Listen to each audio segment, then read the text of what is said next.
Hi everybody, it's Mr. Gray here. Thank you for tuning in. The purpose of this video is to kind of go over this math celebration of knowledge, this math assessment, and kind of show you what are the different possibilities and what we're kind of looking for as teachers. And so we'll jump right into the first question, and this is kind of a different question. It's not really searching for only the right answer, but it's really searching for multiple ways to think about this. And the reason I'm asking for multiple strategies is because, number one, if I have more than one strategy, perhaps one is more efficient than the other. So I'm able to choose and think, okay, which one is the better way to do this or the faster way to do this, which is the more efficient way to do this.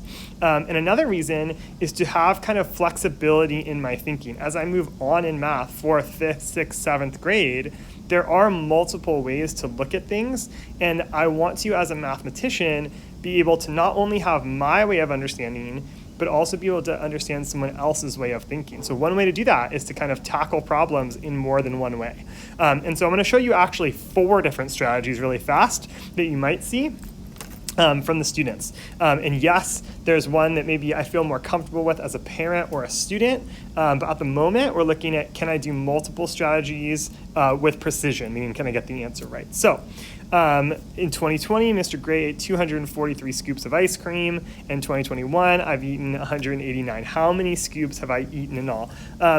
So we're assuming you're seeing this as an addition problem. I'm going to put these together. And so I have 243 and 189. The first strategy has different names. You could call it the break apart strategy or the decompose strategy, or I'm going to write it first as the expanded form strategy. So I'm going to take that 243 and I'm going to break it up into its different place values. So I have 240 and 3, and I'm going to add that to 180 and 9. And the reason I would do that is because those numbers are much friendlier, we would say, to add. I can kind of see those really quickly. So as I add those together, I'm going to get 300, 40 and 80 I might think of as 80, 20, and 20. And I'm going to think of that as 120, and then 3 and 9 together are 12. And then again, because these numbers are pretty friendly, I can add these together as 300, 120 becomes 420.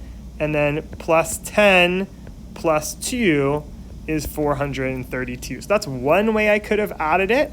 You might see plus signs over here, but that's one way I could have done it. Another one, which is more of like the decomposing or break apart strategy, I'll do it over here, is I would have had that 243 plus 189, and I'm just going to kind of do exactly what I did. I'm going to use the place values, but I'm going to just kind of make a little like triangle here to show what I'm adding. So that 2 and the 1 really represent 200 and 100. So those together are 300. The 4 and the 3, 4 and the 8, can get kind of tricky. It doesn't represent 12. It represents 12 tens. So there's 4 tens and 8 tens. Together is 12 tens, which is 120. And finally, 3 and 9 is 12.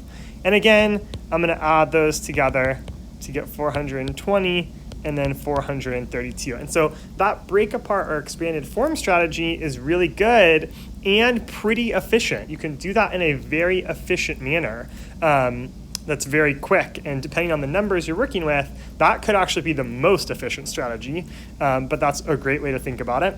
Another one is with number lines, and I want to actually show you 2 different ways you can think about number lines. Now, number lines are not the most efficient strategy for adding numbers together because it takes time to set up. I have to draw a number line and I have to think about how I'm going to use it.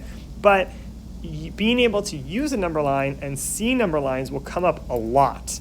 We're going to have intro to fractions this year in 3rd grade, and those happen on number lines. Our first introduction to decimals are on number lines. In 6th, 7th, and 8th grade, when you get to ratio thinking, those happen on number lines. By 6th grade, you're using double and triple number lines. So being able to see a number line, think about it, manipulate it, is a really great skill. So one way I could do this is I could use these easy numbers to make jumps. So I'm going to take that 243 and to add 189, first I'm just going to jump up 100.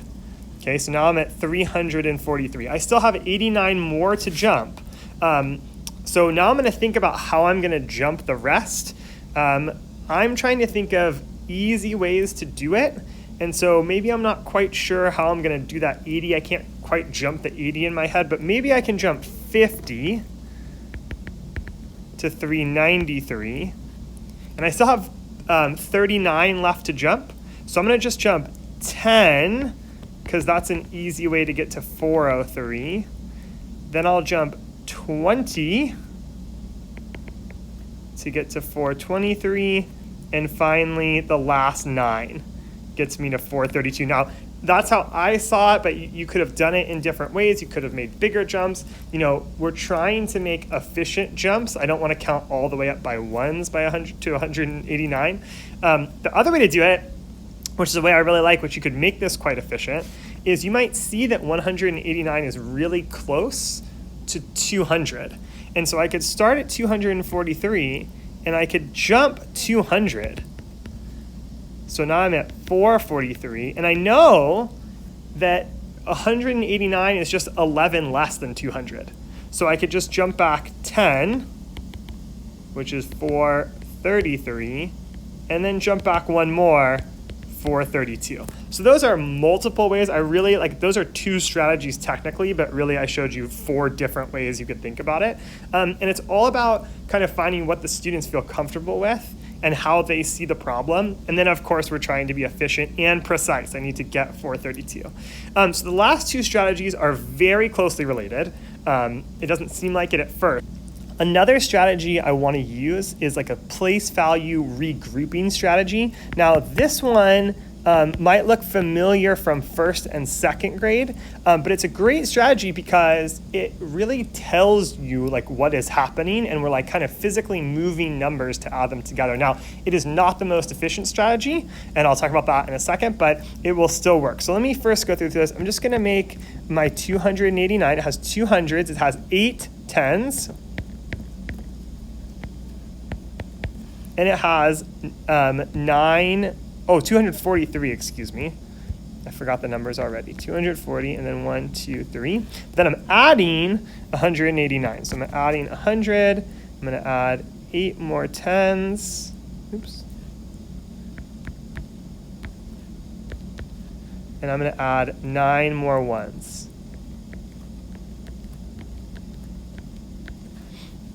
All right, and now I need to kind of push these together. So those ones, there's 10 of those. There's more than 10. So I can take those 10 ones and put a 10 over there. But I still have 2 ones left over. I have more than 10 tens, and so I can put those together and turn them into 100. And I still have 3 tens left over, and now I can see there's 4 hundreds. I don't have to move those at all. Okay, so I still get my same answer, 432. Now that is definitely not the most efficient strategy. There's a lot of drawing and writing and moving, but it led me to the right answer, and that's a really valuable part of that strategy. Now the most common one, probably we're all familiar with, is the algorithm.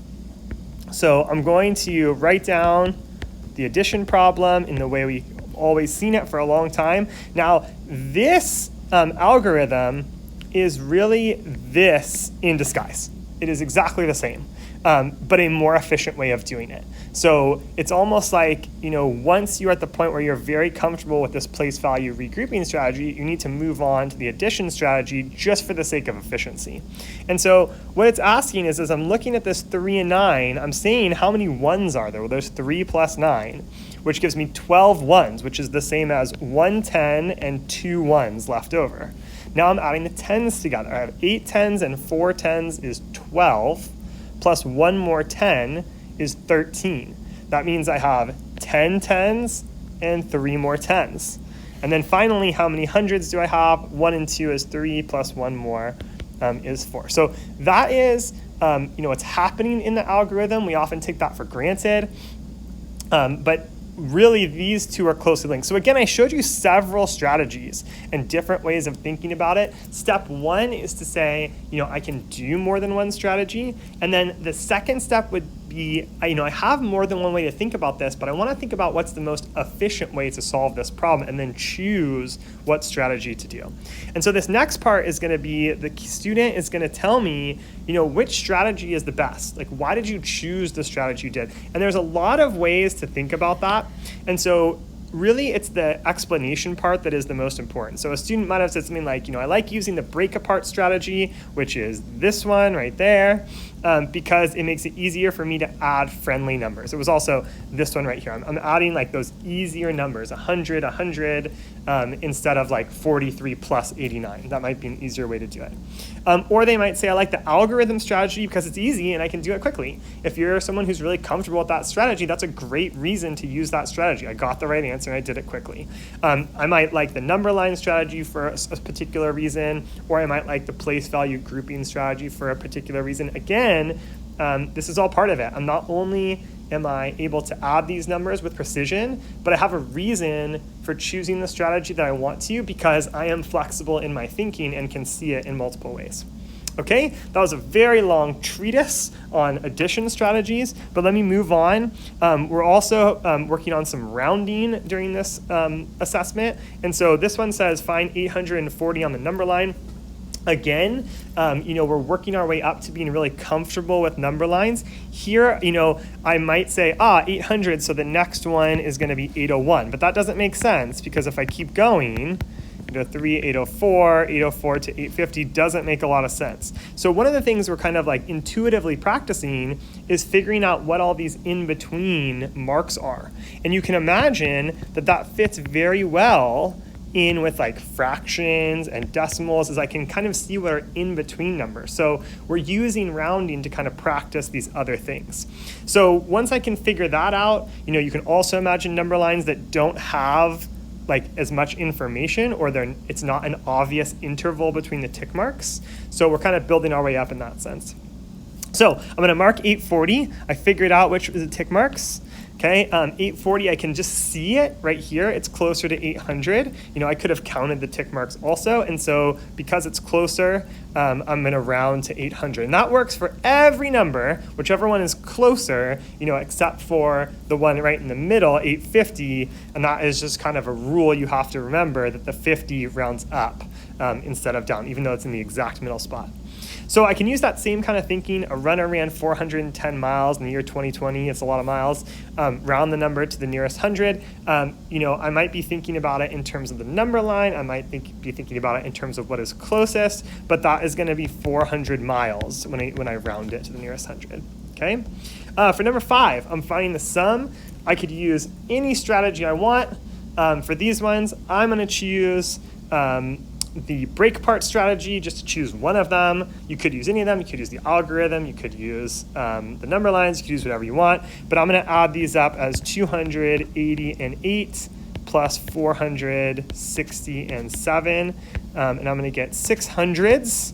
I'm going to get 14 tens, which is 140. And then 8 plus 7 is 15. And then I could add those together. I have like 600 and 100 is 700, plus 40 is 740, and then plus 15 more is 755. Again, the strategy that the student chose is not as important at the moment as being really precise in my answer. Okay, some more rounding, same thing. I need to figure out kind of what all those intervals are. In this case, they do go up by 1 every time, because when I put those numbers in, it makes sense. 30, 31, 32, 33, 34, 35, okay? So 36 is going to be the next one right after 35. 36 is closer to 40, and so I'm going to round it to the nearest 10, which is 40, okay? Number 7, Mr. Gracehouse has 26 students. I'm going to round that number up. This one's pretty easy because I could use this up here, and I could notice, 36 rounds up, so 26 must also round up. So rounding up to the nearest 10 is going to be 30 students. Okay, Santiago Hills has 517 students. Round the number of students to the nearest 10. This one's a little tricky because we're still talking about the tens place, but we have a number in the hundreds place.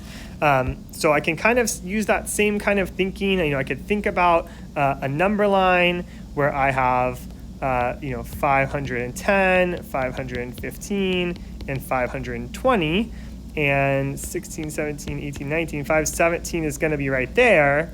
And so I could think about it rounding up that way, where this is going to be 520 students, and I'm rounding up.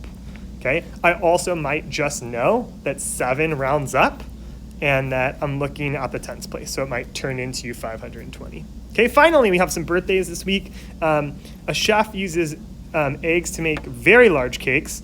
For Malia's birthday, the chef used 347 eggs. For Cohen's birthday, the chef used 587 eggs. How many eggs did the chef use all together? So I need to add these up. I can do these, like you guys have seen in a lot of different ways. I'm actually going to use the number line strategy just for this one for a specific reason. And if I start at 347, I see that 587 is really close to 600. So I can jump 600 and I can make that 947. And then I can drop back 10, which is 937. And then I can drop back 3 more, which is 934. Okay, so I'm going to get 934 eggs for that one. Of course, I could have used the standard algorithm, which is a great efficient strategy to use. And I would get 7 and 7 is 110 and 4 ones.